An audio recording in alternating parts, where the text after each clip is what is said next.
হাতেতে যদিও না মারিত তারে, শত যে মারিত ঠোঁটে। কবর কবিতায় নাতনির সম্পর্কে নাতিকে বলা দাদুর এই কথাটি ভীষণ দাগকাটা একটা উক্তি। কথা বলতে পারা মানুষদের ক্ষেত্রে মানুষের সাথে মানুষের যোগাযোগের অন্যতম মাধ্যম কথা।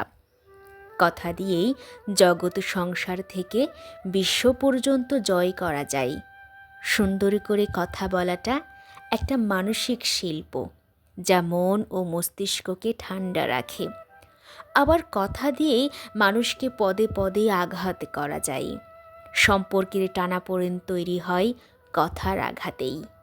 মুখের উপর চড়াও করে কিছু বললে মহৎ মানুষ হওয়া যায় না, বরং ভেবে চিনতে অন্যকে কষ্ট না দিয়ে যে কথা বলে, সেই মানুষই মহৎ মানুষ। তাই কথা বলার সময় সংযমতা বজায় রাখা খুব জরুরি।